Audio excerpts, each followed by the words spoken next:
ಯಾರು ನಾವು ಬಂದು 30 ವರ್ಷ ಆಯ್ತ್ರಿ ಎಂದಿನ ನಾವು ಅದನ್ನ ಹೆಸರು ನಾಳೆ ಹೆಂಗೆ ಹೇಳಂದ್ರಿ ಇದು ಸೀತಾದೇವಿ ಮಾಡಿದ್ದೇನ್ರಿ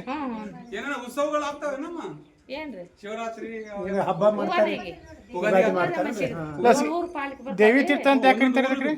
ದೇವಿ ತೀರ್ಥ ಅಂತ ಕರಿತಾರಲ್ರಿ ಆ ತೀರ್ಥಿಸಲಂದ್ರಿ ತೀರ್ಥ ಸಂಬಂಧ ರಾಮಗ ನೀರಡಿಕೆ ಆತಂತ ಸೀತಾ ಹಿಂಗ ಭೂಮಿ ಕೆದರಿದಳಂತ ನೀರ್ ಬಂತಂತ ಅದು ನೀರ್ ಏನ್ ಬಂದವಲ್ಲ ಇನ್ನೂವರೆಗೆ ಹಾಗೆ ಅದು ಬತ್ತಿಲ್ಲ ನಾವು ಬಂದು 30 ವರ್ಷ ಆಯ್ತ್ರಿ ಯಾಂದಿವ್ ನನ್ನ ನೀರ್ ತಂದು ನಾವು ಪೂಜೆ ಮಾಡ್ಕೊಂಡಿಲ್ಲ 3 ವರ್ಷ ಬರೋದಿದ್ರು ಒಂದ್ ಚರಿಗೆ ಸರಿ ಅವ್ನು ಇಟ್ಕೊಂಡೆ ನೀರ್ ಬತ್ತೇ ಅಲ್ವ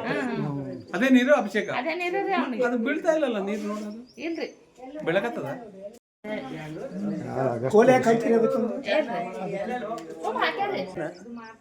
ಇಲ್ಲಿಂದ ಅದು ಬಂತ ಕೆಳಗೆ ಇಳಿಗೆ ಬರ್ಲಿಲ್ಲ ಅಲ್ಲಿ ಏನೋ ಮಣ್ಣಿನ ಮತ್ತು ವೈರ್ ಹೋಗದಾರ ಅಷ್ಟೇ ಮೆಟ್ಲು ಇಲ್ರಿ ಹಾಂ ನೀರು ತೊಗೊಳಿಗೆ ಮಾಡ್ಯಾರ ಇನ್ನ ಮಾಡ್ತಾರೆ ಮೆಟ್ಲು ಆಗ್ಯಾವ್ರಿ